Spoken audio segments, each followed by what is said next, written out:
2A, the scenario is you have an awesome YouTube video, but you want to build in some formative assessment. So what we're going to do is we're going to open a new tab and Google a YouTube video you want to make an Edpuzzle with. And we're going to copy the link from the address bar on top of the YouTube video. So I am teaching box and whisker plots right now. So I went ahead and Googled it. And I'm going to go to videos. Okay, and I specifically want a YouTube video. So I really like this one. So once I find it, I'm actually just going to copy this link that's on the top of it.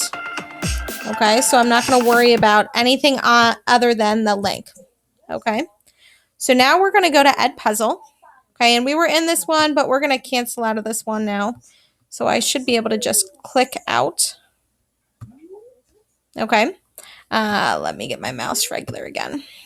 Okay, we're going back to content.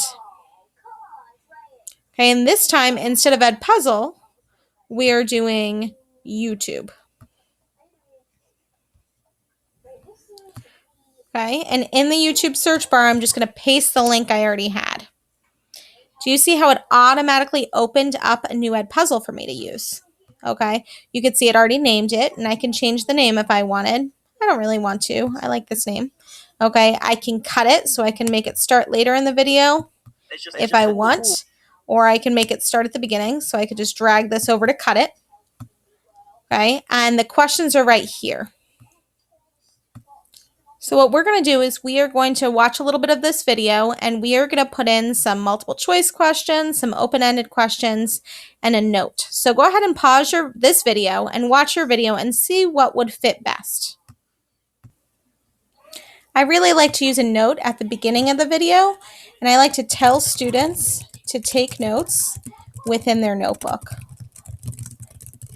Okay. So tell students to take notes in their notebook, or more specifically, I would just say take notes while watching. Once I get my note typed in, I can click save. Some other nice things on this note is you can link them over to somewhere else if you need to. You can add an image if you want, and you could do some math text. We do a lot of math text, obviously, in the math department, but generally a note is just for typing. Okay, so again, you'll notice that it backed it up a few seconds, and this is actually what the kids are going to see. It's going to stop the video for the kids, so they'll get that little spinning thing until they click continue on this note. So I kept playing my video a little bit, and I noticed that they put the numbers in order. So maybe I would ask an open-ended question like, how can you make sure that you didn't forget any of the numbers? Okay.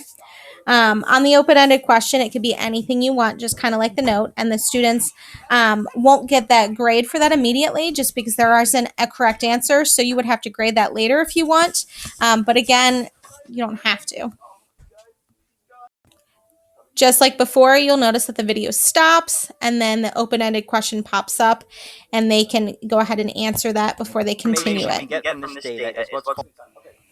So I really like multiple choice questions to go in after they've seen how to do something. If this is a Edpuzzle for learning, so maybe I would ask, what is the lower quartile? Okay, and then I put my multiple choice answers in here. So maybe I could put in 5, 10, and you can always click this button if you need another multiple choice option. 16, you can click that indefinitely. You can have multiple answers in here. Okay, the important thing for multiple choices, you want to make sure that you click the correct answer and the wrong answer. So here, this was originally marked as correct, which is incorrect, so I'm going to mark it off as wrong, and 10 is my correct answer, so I'm going to make sure that 10 has the check mark. Okay, this question will grade automatically. Okay, so make sure that your check mark is on the correct answer. You are able to select multiple correct answers for this, so if you had like a select all that apply question, you could go ahead and put that in here. Okay, once you click save, it'll do the same thing as before. So it played a little tiny bit of the video, and then you'll see that there's a multiple choice question there for students to watch it. Something else I really like is sometimes I want to ask multiple questions within that same spot. So when I do that, I can always add another question right down here, and it'll pop up near the same time. So I could say, watch the video for the answer. Okay. So the students would see both of those notes. You can see that there are 2 up here now. Okay. So when you when they answer the one question, then they'll get the next note and then finally continue. So what we're going to do now is we're going to click the finish button. Okay, and here's our Edpuzzle that we just, well, our YouTube video we just Edpuzzled.